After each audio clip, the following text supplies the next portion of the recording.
Hello मेरे प्यारे student, कैसे हैं आप सभी। आशा करता हूँ सभी फिट होंगे।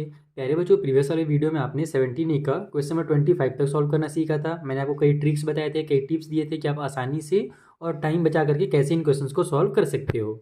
इस वाली वीडियो में हम लोग 26 और इससे आगे क्वेश्चन सॉल्व करेंगे। लेकिन अगर आपको प्रीवियस वीडियोस देखना है या किसी नेक्स्ट क्वेश्चन में अगर आपको डाउट है ना, तो सारे वीडियोस के लिंक आपको ऊपर आई बटन में भी मिल जाएगा और नीचे डिस्क्रिप्शन बॉक्स में मिल जाएगा। साथ ही मैंने इंस्टाग्राम और टेलीग्राम का भी लिंक दे दिया है, वहाँ भी आप हमें जरूर फॉलो कर लें, ताकि अगर आपको कुछ डाउट हो तो आप मुझसे डायरेक्टली पूछ सकते हैं। तो देखो 26 वाले में हमसे कहा जा रहा है कि स्फेरिकल ग्लास वेसल है जिसका सिलेंडर के शेप में नेक है, यानी कि जो नीचे है, कह लो आप, एक बर्तन है जो कि स्फेयर के शेप में मटकी की तरह है, और मटकी में ऊपर जो होता है ना, उसका जो नेक है वो सिलेंडर के शेप में है।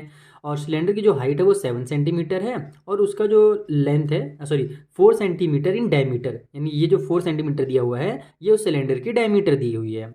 उसके अलावा हमें बोल रहा है कि जो स्फेयर है ना, उसका भी डायमीटर 21 सेंटीमीटर है। तो find the quantity of water it can hold, तो आपको बताना है कि उसमें कितना वाटर आएगा। अब यहाँ पर अपने को लीटर वगैरह कुछ नहीं बोला है, तो सिंपली हमको जो भी दिया हुआ है ना सेंटीमीटर में, हम लोग उसी में निकाल देंगे क्वांटिटी ऑफ वाटर। ठीक है, तो आपको पता ही क्या करना पड़ेगा, हम लोग स्फेयर का यहाँ पर निकालेंगे वॉल्यूम, और जो ऊपर में नेक है ना सिलेंडर के फेस में, उसका वॉल्यूम निकालेंगे। बस पहले वाले क्वेश्चन में हम लोग क्या करते थे, फॉर्मूला को थोड़ा सा सिंप्लीफाई कर देते थे, क्योंकि वहाँ पर रेडियस जो था ना, दोनों चीज़ों का सेम रहता था, स्फेयर का भी सेम रहता था और उसके ऊपर जो सिलेंडर था उसका भी सेम रहता था। लेकिन यहाँ पर देखो दोनों अलग अलग हैं। अगर आप देखोगे सिलेंडर का जो डायमीटर है ये 4 दिया हुआ है और स्फेयर का दिया हुआ है 21। तो इस बार हम लोग जो कॉमन लेने वाला जो ट्रिक यूज़ करते थे, जो मैंने आपको टिप्स दिए थे, वो इस वाले क्वेश्चन में काम नहीं आएगा। आइए कॉपी में समझते हैं कैसे सॉल्व करना है। तो देखो सबसे पहले मैंने यहाँ पर डायग्राम बना लिया है कि कुछ इस तरीके का हो सकता है। हमारा बर्तन होगा जिसमें नीचे में हमारे पास स्फेयर दिया हुआ है और ऊपर में उसका जो नेक है, ये वाला पार्ट, ये हमारा सिलेंडर के शेप में है। जो नीचे का स्फेयर है इसका अपने को डायमीटर दिया हुआ है 21 सेंटीमीटर, तो इसकी जो रेडियस हो जाएगी 21/2 या फिर 10.5 हो जाएगी। इसको कट करोगे तो 10.5 आ जाएगा सेंटीमीटर में। उसी तरीके जो ऊपर में सिलेंडर वाला पार्ट है, इसकी जो हाइट है ना यहाँ से यहाँ तक, ये 7 सेंटीमीटर है। इसका जो डायमीटर है टोटल वो 4 सेंटीमीटर है, यानी कि रेडियस होगा वो 2 सेंटीमीटर होगा। हम लोग पहले क्या करते थे, दोनों अगर सेम सेम रेडियस रहता था तो फॉर्मूला को सिंप्लीफाई करते थे पिछले वाले क्वेश्चन तक। इस वाले में ऐसा नहीं करेंगे, हम लोग को दोनों का अलग अलग यहाँ पर वॉल्यूम निकालना पड़ेगा। दोनों के वॉल्यूम को ऐड कर देंगे तो टोटल अपने को वॉल्यूम पता चल जाएगा। तो इसमें आप लिखो पहले तो वॉल्यूम ऑफ स्फेयर। स्फेयर का ही वॉल्यूम हम लोग पहले निकाल देते हैं। तो इसका फॉर्मूला क्या होता है, इसका फॉर्मूला होता है 4/3 पाई आर का क्यूब। बस इसी फॉर्मूला में वैल्यू को पुट करना है, तो ये हो जाएगा 4/3, पाई की जगह में 22/7 कर दो, ताकि हमारा 7 और ये देखो 21 ऊपर में आ रहा है, तो वो 7 और 21 कैंसिल हो जाएगा। अब रेडियस जो है आप लोग डेसिमल वाला भी यूज़ कर सकते हो, लेकिन मैं प्रीफर करता हूँ कि हम लोग कभी भी फ्रैक्शन यूज़ करें जो कट हो रहा हो। तो मैं यहाँ पर 21/2 लिखूंगा, और आर का क्यूब है यानी कि 3 बार लिखना पड़ेगा। 21/2 फिर से 21/2, तो 7 1 जा 7, 7 3 जा 21, 3 से 3 कैंसिल, 2 1 जा 2, 2 2 जा 4, फिर ये 2 से 2 कैंसिल, लास्ट में 2 1 जा 2, 2 11 जा 22 हो जाएगा। तो बचा क्या मेरे पास, 21 × 21 × 11। तो जब आप इन तीनों का आपस में मल्टीप्लाई करोगे तो जो आपका आंसर है वो 4851 आ जाएगा। और ये हमारा सेंटीमीटर में था, तो हम लोग क्या जानते हैं, वॉल्यूम जो होता है वो सेंटीमीटर का क्यूब में निकलेगा, क्योंकि ये क्यूबिक यूनिट होता है। क्यों होता है ये सब मैंने आपको बहुत सारी स्टार्टिंग के वीडियोज़ में बता रखा है पहले ही। तो ये हो गया हमारा फर्स्ट पार्ट सॉल्व। अब हम लोग क्या निकालेंगे, जो सिलेंडर वाला पार्ट है उसका वॉल्यूम। तो यहाँ पर आप लोग लिखो वॉल्यूम ऑफ सिलेंडर। इसका फॉर्मूला क्या होता है, वो होता है पाई आर स्क्वायर एच। तो यहाँ भी पाई की जगह पर 22/7 करेंगे। रेडियस का वैल्यू इस बार अलग है, यहाँ पर 2 सेंटीमीटर है तो 2 × 2 कर दो 2 बार, क्योंकि आर का स्क्वायर है। और हाइट जो हमारी वो भी 7 सेंटीमीटर है, तो यहाँ पर भी 7 कर देंगे। 7 से पहले तो मैं 7 कट कर दूंगा। अब इन सभी को मल्टीप्लाई करोगे तो 44 44 2 जा 88 हो जाएगा। तो 88 सेंटीमीटर का क्यूब आ गया। अपने को टोटल वहाँ पर क्वांटिटी पूछा था कि कितना उसमें वाटर आ सकता है, तो इसके लिए हम क्या लिखेंगे, टोटल वॉल्यूम या फिर टोटल कैपेसिटी, जो लिखना चाहो वो लिख सकते हो। इसके लिए आप दोनों को ऐड कर दो, तो 4851 प्लस में 88, तो ये हो जाएगा आपका 8 और 1 9, 8 और 5 13 का 3 कैरी हो गया 1, तो 9 आ जाएगा और ये 4 हो जाएगा, यानी 4939 सेंटीमीटर क्यूब जो है ना, वो टोटल उसकी वॉल्यूम है, टोटल कैपेसिटी है। इस तरीके से आपको इस क्वेश्चन को सॉल्व करना था। आई होप आपको एकदम क्लियर हो गया होगा। सिंपल सा क्वेश्चन है, कोई भी यहाँ पर अलग से तामझाम नहीं करना पड़ा, डायरेक्ट हमने सॉल्व किया। चलिए अगला क्वेश्चन देखते हैं। तो देखो जो अगला क्वेश्चन है उसमें बोल रहा है the given figure represent a solid consisting a cylinder surmounted by a cone at the one end and an heavy sphere at the other, find the volume of this solid. यानी कि यहाँ पर जो आपको एक फिगर दिख रहा है, जो डायग्राम दिख रहा है, ये एक सॉलिड का है जिसके बीचों बीच हमारे पास एक सिलेंडर है, एक तरफ इसका हेमिस्फीयर है और एक तरफ कोन है। अपने को टोटल इसका ही वॉल्यूम निकालना है। तो हम क्या करेंगे, हेमिस्फीयर का, इस क्या बोलते हैं सिलेंडर का और इस कोन का, तीनों के वॉल्यूम को निकाल करके आपस में ऐड कर देंगे तो टोटल वॉल्यूम पता चल जाएगा। और इस बार ध्यान देने वाली बात यह है कि यहाँ से यहाँ तक जो दूरी है ना, यानी कि इस सिलेंडर की जो डायमीटर है वो इस कोन की भी डायमीटर है, सॉरी क्या बोलते हैं, हेमिस्फेयर की भी डायमीटर है, और इसकी भी डायमीटर है, क्या बोलते हैं, हमारा कोन का। कहने मतलब एक तीनों का डायमीटर सेम है तो रेडियस सेम होगा। तो इस पर हम लोग जो फॉर्मूला हमारा यूज़ करते हैं ना तीनों को चूंकि अब हमको प्लस करना है तो वहाँ पर हम लोग कॉमन वगैरह ले सकते हैं, फॉर्मूला थोड़ा सा सिंप्लीफाई कर सकते हैं, वो काम आसान कर देगा हमारा। ये कॉपी में सॉल्व किया जाए। तो देखो यहाँ पर हमने डायग्राम बना लिया है। अब हमको टोटल अगर वॉल्यूम निकालना है तो जैसे मैंने आपको पहले ही समझाया, तीनों का वॉल्यूम निकालना पड़ेगा, तीनों को आपस में ऐड करना पड़ेगा। अगर आप अलग अलग निकालने जाओगे तो बहुत ज़्यादा टाइम लगेगा, एक्स्ट्रा टाइम लगेगा, और अगर इस टाइप से निकालोगे ना डायरेक्ट एक ही बार में तो थोड़ा समय बचेगा। तो टोटल वॉल्यूम के लिए हम लोग वॉल्यूम ऑफ हेमिस्फीयर में प्लस करेंगे वॉल्यूम ऑफ सिलेंडर, प्लस करेंगे वॉल्यूम ऑफ कोन। तो हमारा जो हेमिस्फीयर है उसका फॉर्मूला ये मैंने लिख दिया वॉल्यूम का, सिलेंडर का ये रहा और कोन का ये रहा। दोनों सिमिलर होते हैं, बस कोन जो होता है सिलेंडर का 1/3 होता है, इसलिए 1/3 लिख दिया मैंने। अब यहाँ पर हम लोग क्या करेंगे, कॉमन लेने की कोशिश करेंगे, जो चीज़ें कॉमन मिलेंगी। जैसे देखो पाई का वैल्यू तो सभी में सेम होगा तो पाई को बाहर निकाल सकते हैं। उसी तरीके से जैसे मैंने आपको बताया तीनों चिपके हुए हैं, यहाँ पर भी 7 सेंटीमीटर आ रहा है, यानी कि इसका भी जो हमारा डायमीटर होगा वो 7 सेंटीमीटर है। तो रेडियस जो होगा, देखो डायमीटर है 7, तो रेडियस जो होगा वो 7/2 हो जाएगा। इसको आप 3.5 भी लिख सकते हो, लेकिन मैं डायरेक्ट 7/2 लिखूंगा क्योंकि उससे काम थोड़ा मुझे आसान लगता है। उसी तरीके से देखो यहाँ पर लास्ट में कोन के लिए हमको हाइट की जरूरत पड़ेगी, और कोन की अलग से हाइट नहीं दी गई है, लेकिन यहाँ सिलेंडर से लेकर के कोन तक टोटल बता दिया गया है कि टोटल जो हाइट है वो 12.8 है। तो हम लोग जानते हैं कि कोन की अगर हाइट निकालनी है, हाइट ऑफ कोन निकालना है, तब क्या करेंगे, ये यहाँ से लेकर यहाँ तक का हाइट अपने को दिया हुआ है, साथ ही साथ यहाँ से यहाँ तक का भी दिया हुआ है। देखो ना 6.5 कहाँ से कहाँ तक है, यहाँ से यहाँ तक है। तो इसका मतलब क्या हुआ कि हम लोग ये जो 6.5 है ना, इसको 12.8 में से माइनस करेंगे तो यहाँ से लेकर के यहाँ तक की हाइट निकल जाएगी, जो कि होगी इस वाले कोन की हाइट। तो हाइट ऑफ कोन के लिए 12.8 में से माइनस कर दो 6.5 को, तो ये आ जाएगा आपका 6.3। ठीक है, और ये सब सेंटीमीटर में है तो सेंटीमीटर लिख देता हूँ। अब हम लोग यहाँ पर वैल्यूज़ को पुट करते हैं। सबसे पहले तो इसको कॉमन ले लेते हैं, यहाँ भी पाई, यहाँ भी पाई, यहाँ भी पाई, पाई को बाहर निकालो। उसके बाद यहाँ पर आर का क्यूब है, आर का स्क्वायर है और आर का स्क्वायर है, तो आर का स्क्वायर बाहर निकाल देते हैं हम लोग। ठीक है, अब हमारे पास यहाँ पर 2/3 बचेगा तो 2/3 लिख लो। उसके बाद आर का स्क्वायर हमने बाहर निकाल दिया तो एक आर बचेगा, तो यहाँ पर एक आर लिख दो। उसके बाद प्लस की साइन लगाओ, पाई और आर का स्क्वायर हमने पहले बाहर निकाल दिया, एच बचा है। देखो एच मैंने इसमें अलग इसलिए लिखा है क्योंकि सिलेंडर की हाइट अलग है, और ये जो कोन है उसमें स्मॉल एच इसलिए लिखा है क्योंकि उसकी हाइट अलग है, तो दोनों का आप लोग अलग अलग एच लिखोगे। ठीक है, तो यहाँ पर हमारे पास आर का स्क्वायर निकल चुका है, बस एच बच जाएगा। इधर हमारे पास 1/3 बचेगा, यहाँ पाई और आर का स्क्वायर निकल चुका है, ये स्मॉल वाला एच बचेगा। अब ये हमारा फॉर्मूला थोड़ा सिंप्लीफाई हो गया, इसमें वैल्यू को पुट करेंगे तो जल्दी से सॉल्व होगा। ये हो गया हमारा 22/7, आर का स्क्वायर है तो 7/2 का स्क्वायर, यानी 7/2 दो बार लिख देता हूँ मैं। उसके बाद अब इधर हमारे पास 2/3 आर है, तो यहाँ पर फिर से वही 7/2 कर देता हूँ। उसके बाद एच है प्लस में, तो एच यानी कि कौन सा एच, ये सिलेंडर वाला एच जो कि है 6.5, तो यहाँ पर 6.5 लिख दो। फिर प्लस में 1/3 एच है, तो एच इसका वाला हो जाएगा यहाँ से लेकर यहाँ तक, जो कि हमने निकाला है 6.3, तो यहाँ पर 6.3 लिख देता हूँ मैं। ओके, अब इसको हम जल्दी से सॉल्व करने की कोशिश करते हैं। सबसे पहले मेरा कहाँ पर सॉल्व हो रहा है, ये कट हो रहा है, 7 से 7 कट हो रहा है, 2 1 जा 2, 2 11 जा हमारा हो जाएगा 22। अब यहाँ से हमारे पास आ जाएगा ये 11 × 7 ÷ 2, अब तो कट हो नहीं रहा है, तो 11 7 जा 77 लिख दो, डायरेक्ट आप लोग /2 कर दो। ब्रैकेट के अंदर वाला सॉल्व करते हैं, ये 2 से ये 2 कैंसिल हो जा रहा है मेरा। ठीक है, बाकी यहाँ पर भी ये हमारा कैंसिल हो रहा है, लेकिन कैंसिल करने से मुझे कोई फायदा नहीं दिख रहा है क्योंकि लास्ट में हमारे पास ये डिनोमिनेटर में 3 बच ही जाएगा, ये तो किसी से कट होगा नहीं फिर, तो हम लोग इसको ऐसे ही रहने देते हैं। देखो ऐसे इसको हम लोग सॉल्व करेंगे, मल्टीप्लाई की साइन लगा दो क्योंकि यहाँ पर कोई भी साइन नहीं, मल्टीप्लाई की साइन है। 7/3 बचेगा यहाँ पर, प्लस में 6.5 हो जाएगा, और प्लस में 6.3 का 1 से मल्टीप्लाई होगा तो वही 6.3 आएगा, और डिवाइड बाई में 3 आ जाएगा। दोनों में डिनोमिनेटर में 3 है, यहाँ पर कुछ नहीं, इसका मतलब 1 है। एलसीएम ले लो आप लोग, बाहर में जो 77/2 उसको ऐसे ही रहने दो। यहाँ पर 3 और 3 का एलसीएम हमारा 3 ही आ जाएगा। अब हम क्या जानते हैं कि जो भी डिनोमिनेटर में रहता है उसका, यानी जो भी एलसीएम आता है उसका नीचे डिवाइड किया जाता है और ऊपर में मल्टीप्लाई करते हैं। तो 3 को 3 से डिवाइड करेंगे तो 1 आएगा, 1 का ऊपर में मल्टीप्लाई करेंगे 7 से तो 7 ही आएगा। प्लस की साइन लगाओ, 3 को 1 से डिवाइड करेंगे तो 3 आ जाएगा। अब उस 3 का हम लोग ऊपर 6.5 से मल्टीप्लाई करेंगे तो 5 3 जो हो जाएगा 15 का 5 कैरी हो गया 1, फिर 6 3 जो हो जाएगा 18 और 1 19। समझ में आया ना मैंने किसका मल्टीप्लाई किया इससे। देखो 3 को हमने 1 से डिवाइड दिया तो 3 आया, ये क्लास 6 में आपको मैंने बताया था सॉल्व करने का तरीका। अब ये हमारे नीचे जब डिवाइड करने के बाद जो 3 आया है, उसी 3 का मैंने ऊपर 6.5 से मल्टीप्लाई किया दिमाग में, तो 195 आ गया। यहाँ पर डेसिमल है राइट से 1 डिजिट के बाद, तो हम लोग भी एक डेसिमल लगा देंगे। प्लस की साइन लगाओ, 3 को 3 से डिवाइड करोगे तो 1 आ जाएगा, और 1 के ऊपर 6.3 से मल्टीप्लाई करोगे तो 6.3 ही रहेगा, तो उसको ऐसे ही रहने दो। अब इसको हम लोग सॉल्व करते हैं। ठीक है, तो कौन कौन कट हो रहा है भाई, कुछ कट हो रहा है, पहले तो ऐड करना पड़ेगा तभी कट होगा। तो 77/2 लिख लेता हूँ मैं। उसके बाद यहाँ पर 19 और मेरा 6 हो जाएगा 25। 25 में 7 प्लस कर देंगे तो 25 और 7 हो जाएगा 32। और इधर 5 और 3 हम लोग प्लस करेंगे तो 8 आ जाएगा डेसिमल के बाद। डिवाइड बाई में 3, ये दोनों कैंसिल हो रहे हैं, कैंसिल कर दो। 2 1 जा 2, 2 6 16 टाइम टेबल पढ़ते हैं 32 आता है, और 4 जा 8 होता है। अब देखो कुछ भी कट नहीं हो रहा है, लेकिन हमको जो बुक में आंसर दिया वो डेसिमल में दिया हुआ है, तो यहाँ पर हम लोग क्या करेंगे, इसको कट कर देंगे, यानी कि पूरा जो डेसिमल में है ना वो आंसर ले आएंगे।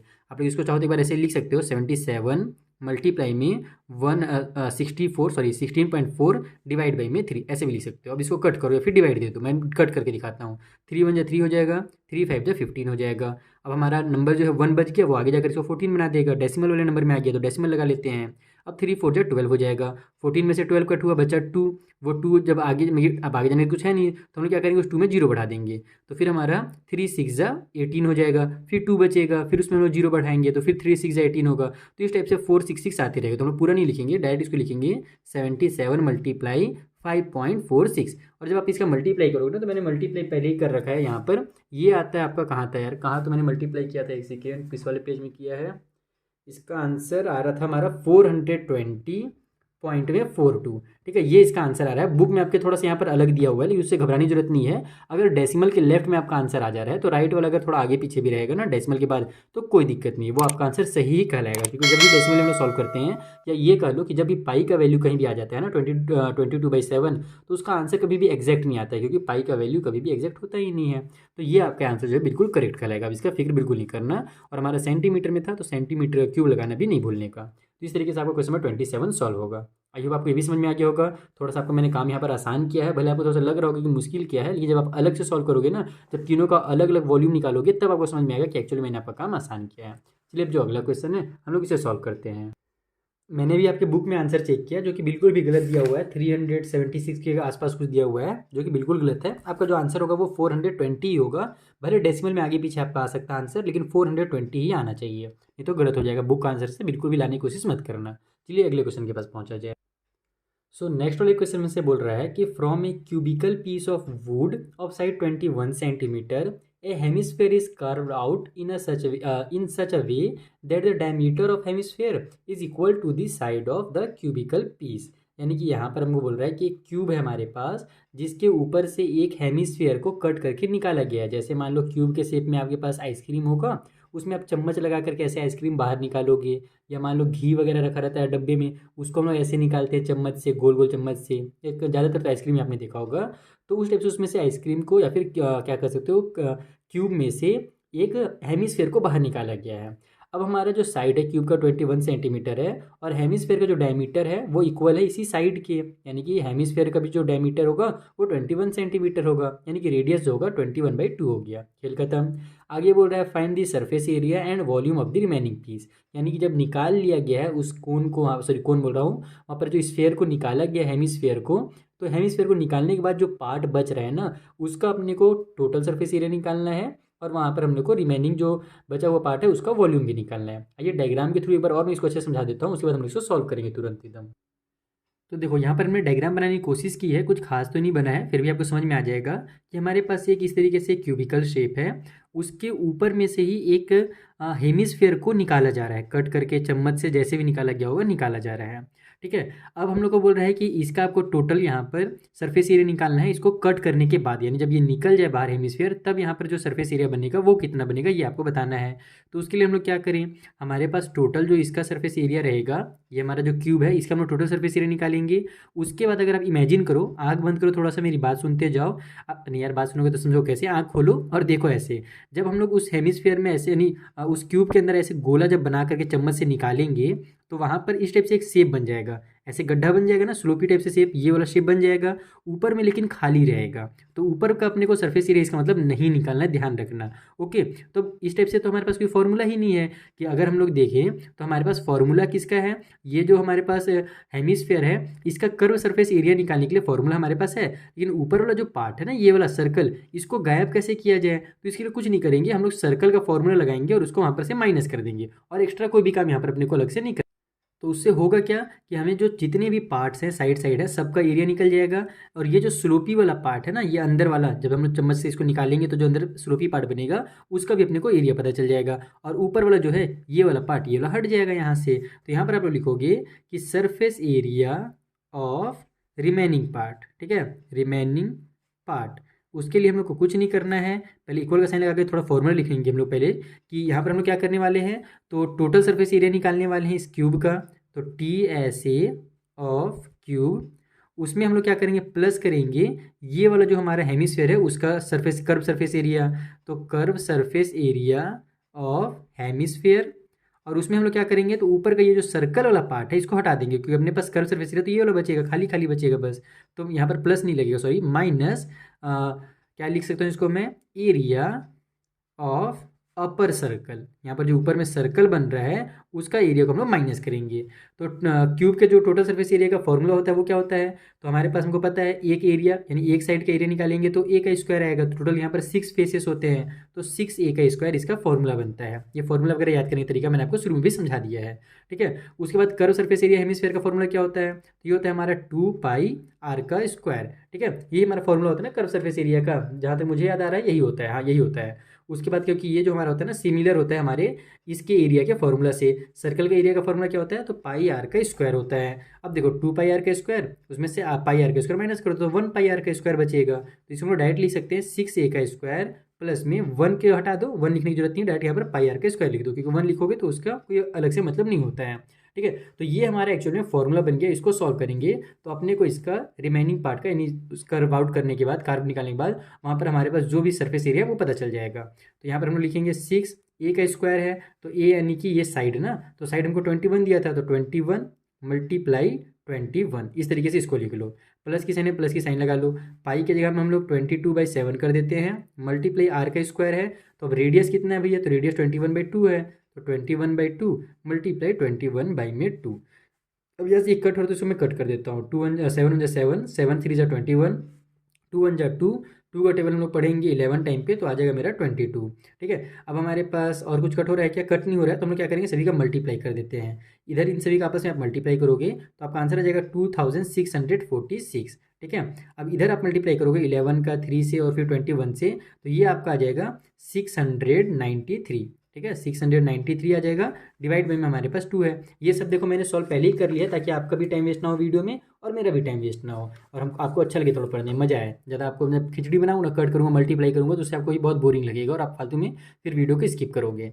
तो इसको हम लोग कट कर लेते हैं पहले, उसके बाद ऐड कर देंगे। तो 2 1 जा 2, 2 3 जा 6 हो जाएगा, 2 4 जा 8 हो जाएगा, 1 आगे गया तो ये 13 बन जाएगा, 2 6 जा मेरे पास हो जाएगा 12, 13 में से 12 कट हुआ बचा 1, डेसिमल लगा करके उस 1 में 0 लगा देते हैं तो 2 5 जा 10 आ जाएगा। अब इन दोनों को ऐड कर दो, तो पहले तो 6 में 6 ऐड करोगे तो 12 का 2 हो गया। देखो डेसिमल बाद में है तो डेसिमल बाद में लगा दो 0.5, 6 में 6 ऐड किया तो 12 पर 2 कैरी हो गया 1, 4 और 4 8 और 1 9, 6 और ये 3 हो गया फिर से 9 और ये 2 उतर जाएगा, यानी कि 2992.5 जो होगा ये हो जाएगा इसका कर्व सरफेस एरिया। अभी कर्व सरफेस एरिया जो भी हमारा सरफेस एरिया है वो वाला रिमेनिंग पार्ट का, और ये जो कि सरफेस एरिया है इसीलिए ये क्या में निकलेगा, स्क्वायर यूनिट में निकलेगा तो सेंटीमीटर का स्क्वायर। इस तरीके से आपको इसको लिखना पड़ेगा।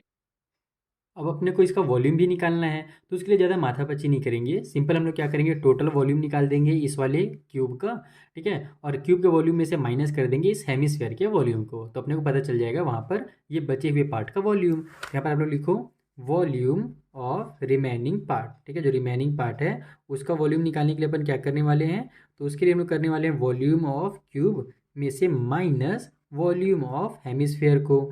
तो अब यहाँ पर हमारा वॉल्यूम ऑफ क्यूब का फॉर्मूला क्या होता है, तो क्यूब के चूंकि साइड सभी इक्वल होते हैं तो साइड का क्यूब भी लिखा जाता है या फिर ए का क्यूब, इस तरीके से भी लिखते हैं वॉल्यूम ऑफ क्यूब को। माइनस कर देंगे वॉल्यूम ऑफ हेमिस्फीयर जो कि होता है 2/3 पाई आर का क्यूब। सारे वैल्यूज़ को यहाँ पर चलो जल्दी से पुट कर देते हैं। तो ये हमारा ए का क्यूब है तो मैं डायरेक्ट 21 का क्यूब लिख देता हूँ क्योंकि कुछ भी कट होने वाला तो है नहीं, इसके नीचे तो कुछ है नहीं कट पिट हो जाए। तो अभी मैं 21 का क्यूब लिखता हूँ, अगर मुझे लगेगा कुछ कट हो रहा है तो हम लोग क्या करेंगे इसको 21 × 21 3 बार लिख देंगे। माइनस में 2/3, 22 बाई में 7, आर का क्यूब है तो यहाँ पर 21/2 इस तरीके से लिख देता हूँ मैं, क्योंकि यहाँ देखो 7 से 21 कट हो सकता है इसीलिए मैं इस बार अलग अलग लिख रहा हूँ, ठीक है। बीच में माइनस की साइन है, नहीं तो ये भी हमारा इधर उधर कट हो सकता था, लेकिन माइनस साइन है तो कुछ भी कट नहीं होगा, ध्यान रखना। तो 7 1 जा 7, 7 3 जा 21, 3 से 3 कैंसिल, 2 1 जा 2, 2 1 जा 2, टू वन जा टू, टू 11 जा हो जाएगा मेरा 22। अब कुछ भी कैंसिल हो रहा है क्या? नहीं हो रहा है। तो हम लोग क्या करेंगे, सभी का आपस में मल्टीप्लाई करेंगे, 2 से डिवाइड कर देंगे। तो यहाँ पर आप लोग इसको ऐसे लिखो 21 का क्यूब। अब अगर आपको 21 का क्यूब नहीं याद है तो आप लोग क्या करो, 21 मल्टीप्लाई 21 3 बार करो। लेकिन अगर आप एग्जाम में टाइम बचाना चाहते हो तो स्क्वायर और क्यूब्स जो है ना, कम से कम 30 तक याद कर लो। जैसे बचपन में आपने टेबल याद किया था ना, वैसे ये भी याद हो जाएगा कि बड़ा मुश्किल काम नहीं है। आप हफ्ता भर कंटिन्यू इसको याद करो, आपको 30 तक जो है ना स्क्वायर और क्यूब दोनों याद हो जाएंगे। तो जो 21 का क्यूब होता है वो होता है 9261। ठीक है, उसमें से माइनस कर देंगे हम लोग 11, 21 और 21 का मल्टीप्लाई करोगे तो जो आपका आंसर आएगा उसको फिर आप लोग जब 2 से डिवाइड दोगे तो जो आपका कंप्लीट आंसर आएगा वो आ जाएगा 2425 पॉइंट में 5। इनका आपस में मल्टीप्लाई करो तो 21 का 21 से मल्टीप्लाई करोगे तो 441 आ जाएगा। फिर 441 का 11 से मल्टीप्लाई करो, फिर जो भी टोटल आंसर आएगा उसको 2 से डिवाइड दे दो, ताकि इधर ही आपका काम आसान हो जाए। अब यहाँ पर अपने पास क्या बचा, केवल माइनस करने का काम बचा है, जो ये माइनस की साइन लगी हुई थी। तो माइनस करने का तरीका कई बार बच्चे गलत कर देते हैं, डायरेक्ट माइनस कर देते हैं, इस टाइप से लिखे 9261 लिखते हैं, फिर ये 5 को इसके नीचे लिख देते हैं, फिर ऐसे डेसिमल लगाते हैं, जो कि गलत तरीका है। आप क्या करोगे, 9261 लिखोगे। अब यहाँ पर हम लोग को माइनस क्या करना है, 2425। तो यहाँ पर 2425 ऐसे लिखोगे, वंस के नीचे वंस, टेंस के नीचे टेंस। अब देखो यहाँ पर डेसिमल है ना, डेसिमल 5 है, तो ऊपर में भी आप लोग डेसिमल 0 लिखोगे इस तरीके से, क्योंकि हमारे पास कोई डेसिमल नहीं है ऊपर में, तो डेसिमल के बाद 0 लिखा जाएगा। अब यहाँ पर हमारे पास 0 से 5 माइनस नहीं हो सकता, तो बोरो करके 10 बन जाएगा। 10 में से 5 माइनस हुआ तो 5 आ गया। अब यहाँ पर हमारे पास डेसिमल उतार दो, यहाँ 0 बचा है बोरो देने के बाद, तो अब ये इससे मांगेगा और खुद 10 बन जाएगा। 10 में से 5 माइनस हुआ तो फिर 5। अब यहाँ 5 बचा है 1 देने के बाद, तो 5 में से 2 माइनस हुआ तो 3। 2 में से 4 माइनस नहीं हो सकता, बोरो करके 12 बन जाएगा। 12 में से 4 माइनस हुआ तो 8। यहाँ 8 में से 2 माइनस हुआ तो 6। यानी कि इसका जो कंप्लीट आंसर है वो 6835 पॉइंट में 5 आ जाएगा। और ये चूंकि वॉल्यूम है तो सेंटीमीटर का क्यूब। इस तरीके से आपको इस क्वेश्चन को सॉल्व करना था। आई होप आपको बहुत अच्छे समझ में आ गया होगा। कुछ भी डाउट हो तो इंस्टाग्राम टेलीग्राम का लिंक दिया हुआ है, अपने डाउट आप हमसे वहाँ पर पूछ सकते हैं। चलिए जो अगला क्वेश्चन है उसे भी इसी वीडियो में हम लोग सॉल्व करने की कोशिश करते हैं। तो देखो जो हमारा क्वेश्चन में 29 है ना, बस इसी क्वेश्चन को उल्टा घुमा दिया गया है। पिछले बार हमारे पास क्यूबाइड के अंदर से निकाला गया था काट करके, इस बार उसके ऊपर में रखा जा रहा है। देखो बोल रहा है कि एक हेमिस्फेयर है, जिसका एक hemisphere of maximum possible diameter is place over A cuboidal block of side 7 centimetre. यानी कि एक क्यूबाइकल ब्लॉक है हमारे पास क्यूबाइड के शेप में, और उसके ऊपर क्या है, एक हेमिस्फेयर रखा गया है, और उसका अपने को डायमीटर नहीं बता रहा है। बोल रहा है कि जो मैक्सिमम डायमीटर पॉसिबल डायमीटर है वो आप दिमाग लगा लो अपने से, कितना बन सकता है मैक्सिमम पॉसिबल डायमीटर। तो ये एकदम नॉर्मल चीज़ है, मैं भी आपको डायग्राम के थ्रू समझा दूंगा। Find the surface area of the solid so form. तो आपको सरफेस एरिया बताना है उस सॉलिड का जो कि बनने वाला है। तो इसको मैं आपको कॉपी में समझा दूं। और इसी से रिलेटेड सेकेंड क्वेश्चन भी है, यहाँ पर भी सेम है। एक क्यूबिकल हमारे पास क्या है, ब्लॉक है, जिसका 10 सेंटीमीटर साइड दिया हुआ है। इसके ऊपर एक हेमिस्फेयर रखा हुआ है, जिसका भी डायमीटर पूछ रहा है हमसे कि what is the largest diameter, जो बनेगा डायमीटर ना सबसे बड़ा, वो कौन सा बनेगा। तो जैसे यहाँ पर आप बताओगे ना, वैसे यहाँ भी लिख देना कि लार्जेस्ट जो सबसे बड़ा डायमीटर बनेगा वो कौन सा बनेगा। और उसके बाद आपको बोल रहा है find the cost of painting the total surface area of solid so form. यानी कि इस बार आपको क्या करना है, टोटल सरफेस एरिया तो निकालना ही है, साथ में उस टोटल सरफेस एरिया में अपने को क्या करने के लिए बोल दिया, पेंट करने के लिए बोल दिया है। और पेंट का कॉस्ट जो है ना वो दिया हुआ है 5 रुपये पर स्क्वायर सेंटीमीटर। तो हम लोग क्या करेंगे, वहाँ पर टोटल सरफेस एरिया निकाल करके उसको इस कॉस्ट से मल्टीप्लाई कर देंगे, तो अपने को पता चल जाएगा कि कहाँ पर कितना रुपये लगने वाला है टोटल। ये दोनों को कॉपी में सॉल्व किया जाए। तो देखो यहाँ पर हमने एक क्यूबाइड बना लिया है। सबसे पहले तो हम लोग समझेंगे कि इसमें हमसे कहा क्या गया है। उस क्वेश्चन में एक क्यूबाइड है, उसके ऊपर एक हेमिस्फेयर को रखा गया है। हेमिस्फेयर का जो डायमीटर है ना, तो वो क्या है, एकदम पॉसिबल डायमीटर, यानी कि मैक्सिमम पॉसिबल डायमीटर है। तो मान लो कि यहाँ से यहाँ तक अगर हमारा क्यूबाइड है ना, तो उसी के ऊपर में रखा जाएगा ना। जैसे कि मेरे पास यहाँ पर एक क्यूबाइड का शेप तो नहीं है, लेकिन इस तरीके से मेरे पास एक शेप यहाँ पर पड़ा हुआ था। एक मान लो सॉफ्टवेयर मेरे पास जो है, इसका हम लोग यूज़ करने वाले हैं यहाँ पर। अब इसके ऊपर मैं क्या करता हूँ, मेरे पास यहाँ पर तो वैसा कुछ नहीं है हेमिस्फेयर की तरह, लेकिन मान लो ये जो मेरा आप कह सकते हो पेस्ट का जो ढक्कन है, इसको अगर मैं इसके ऊपर रखता हूँ, तो अब यहाँ पर आप देखो कि कौन सा एरिया बन रहा है। तो सबसे पहले तो हमारे पास हम लोग क्या करेंगे, ये जो हमारा क्यूबॉइड है इसका हम लोग टोटल सरफेस एरिया निकाल लेंगे। लेकिन एक्चुअल में हमसे क्वेश्चन में वहाँ पर देखो लिखा हुआ है क्यूबॉइडल, लेकिन उसका मतलब क्या है कि हमारे पास एक क्यूब बन रहा है ना, ध्यान रखना क्यूबिकल इसको बोला जाता है, क्यूबॉइडल शायद वहाँ पर गलती से लिख दिया होगा। ठीक है, तो यहाँ पर हमारे पास ये, मेरे पास दूसरा तो था नहीं एकदम चारों साइड से बराबर, तो मैंने यही पकड़ लिया आपको समझाने के लिए। हम लोग क्या करेंगे, इसका पूरा टोटल सरफेस एरिया निकालेंगे, पूरा जो 6 फेस है हमारे पास उन सभी का सरफेस एरिया निकालेंगे।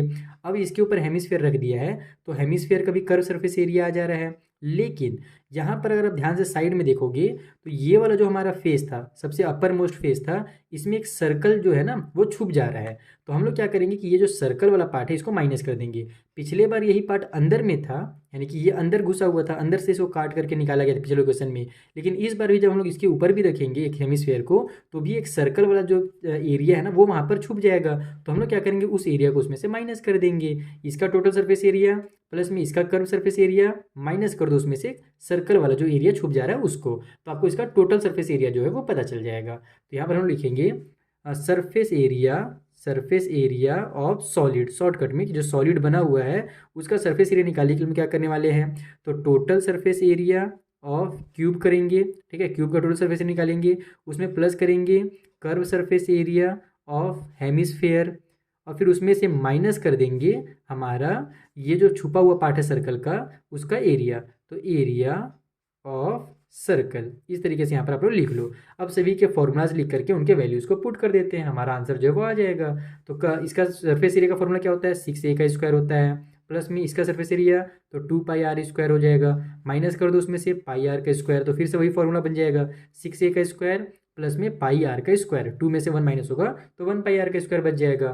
तो यहाँ पर हमारे पास 6 हो जाएगा। अच्छा, दूसरी चीज़ ध्यान रखो कि जो हमारा इसका एक्चुअल में जो साइज रहेगा, इसका जो डायमीटर रहेगा हमारा हेमिस्फेयर का, वो पॉसिबल कितना होगा, तो यहाँ से यहाँ तक ही तो पॉसिबल होगा ना। टोटल सबसे बड़ा से बड़ा जो डायमीटर बनेगा वो यहाँ से यहाँ तक बनेगा, तो यहाँ से यहाँ तक की जो दूरी है वो अपने को 7 सेंटीमीटर दी गई है। इसका मतलब कि जो हेमिस्फेयर है ना उसका डायमीटर भी जो होगा वो 7 सेंटीमीटर होगा, ये ध्यान रखना। तो यहाँ पर पहले तो हम लोग साइड की जगह पर 7 × 7 कर देते हैं, फिर प्लस में हमारे पास πr का स्क्वायर है, तो 22/7 करने से कोई फायदा नहीं दिख रहा है मुझे, क्योंकि r जो है नहीं दिख रहा है फायदा कैसे नहीं दिख रहा है। r जो हमारे पास है रेडियस वो कितना है भाई, तो वो 7/2 हो जाएगा, क्योंकि हमारा जो डायमीटर है ना, इसका टोटल डायमीटर हमारा हेमिस्फेयर का वो 7 सेंटीमीटर है, तो जो रेडियस होगा वो 7/2 होगा। इस चीज़ को आप यहाँ पर मेंशन जरूर करोगे कि diameter of hemisphere equal to 7 centimetre, इसलिए जो रेडियस होगा वो 7/2 हो जाएगा। ठीक है, तो यहाँ पर 7/2 मल्टीप्लाई 7/2 कर दो, 7 से 7 कैंसिल हो गया, 2 1 2, 2 11 हो जाएगा मेरा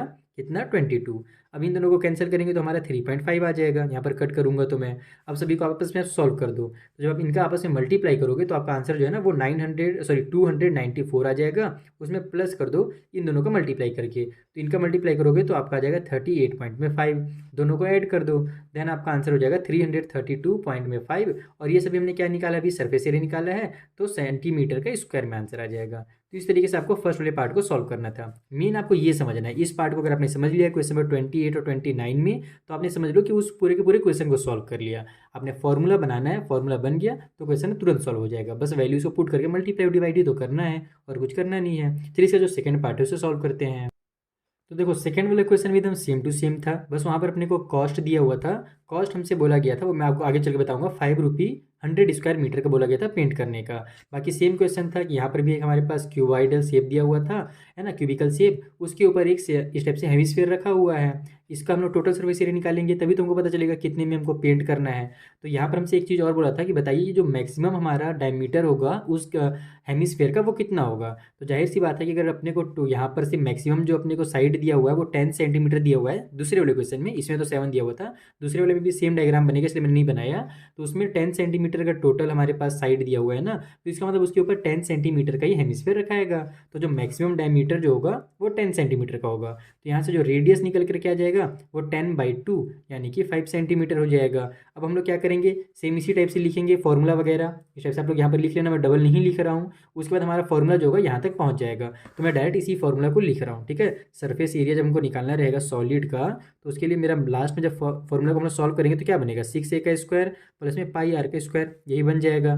ठीक है, तो यहाँ से मैं वैल्यू को पुट कर देता हूँ, ये हो जाएगा 6a का स्क्वायर है यानी कि 10 × 10 प्लस में पाई की जगह पर देखो अब मैं 22/7 लिखता हूँ, तो कोई मतलब इसलिए नहीं होगा क्योंकि रेडियस जो है वो मेरा 5 सेंटीमीटर है, तो नीचे का 7 तो कट होगा नहीं। तो इससे अच्छा है कि जब मुझे लास्ट में डेसिमल में ही आंसर लाना है तो पाई का वैल्यू 3.14 लिख देता हूँ। ठीक है, इसको इधर ब्रैकेट में साइड में कर दो, ठीक है, प्लस की साइन को बीच में रहने दो। इधर 3.14 हो गया, मल्टीप्लाई में r का स्क्वायर है तो 5 × 5 हो जाएगा, सभी का अलग मल्टीप्लाई कर दो तो ये आपका 600 हो जाएगा मल्टीप्लाई होने के बाद। और इधर जब आप इनका मल्टीप्लाई करोगे तो आपका जो आंसर है वो 78.5 आएगा। तो दोनों का प्लस कर दो तो 678.5 आ गया। अब दूसरी चीज़ जो हमको समझने वाली है यहाँ पर, हमको कॉस्ट जो दिया हुआ है ना वो 1 सेंटीमीटर का स्क्वायर का नहीं दिया है ना, वहाँ पर कॉस्ट जो दिया हुआ है 5 रुपी, वो दिया हुआ है पर 100 सेंटीमीटर का स्क्वायर का, यानी कि 100 सेंटीमीटर के स्क्वायर का जब काम करेंगे तब 5 रुपी लगेगा। तो 1 सेंटीमीटर का काम करेंगे तो कितना लगेगा ये जानने के लिए हम क्या करेंगे, तो यहाँ पर हमारा 5 को डिवाइड दे देंगे 100 से। तो इसका मतलब हमारा जब इसको हम लोग डिवाइड करेंगे ना तो अपने को 1 सेंटीमीटर के स्क्वायर का वैल्यू पता चलेगा, यानी कि कॉस्ट पता चलेगा। तो 1 का कॉस्ट इतना रुपी है तो अपने को टोटल तो इतने का कॉस्ट निकालना है। तो हम जानते हैं जितना भी 1 का कॉस्ट है उसका हमारे पास इसके मल्टीप्लाई कर देंगे तो टोटल कॉस्ट में पता चल जाएगा। तो यहाँ पर आप लोग लिखो टोटल कॉस्ट। ठीक, यहाँ ध्यान रखना इसको 100 सेंटीमीटर को, अगर आपने एग्जाम में पूरा चीज़ सही किया और इसको 100 को ध्यान में नहीं दिया कि अपने को कॉस्ट जो है 1 सेंटीमीटर का नहीं दिया है, 100 सेंटीमीटर का दिया है, अगर आपने ये नहीं ध्यान दिया ना तो गलत हो जाएगा। तो 678 में 5 इसका मल्टीप्लाई कर दो 5/100 से, तब आपको पता चलेगा टोटल जो कॉस्ट है वो कितने रुपये निकल करके आ रहा है। तो जब आप ऊपर में मल्टीप्लाई करोगे then will be your answer जो आपका आएगा ना वो 33925 इस टाइप से आपका आंसर आएगा। और यहाँ पर चूंकि 1 डिजिट के बाद डेसिमल है तो यहाँ पर डेसिमल लगा दो, नीचे में 100 है नीचे में 100 उतार दो।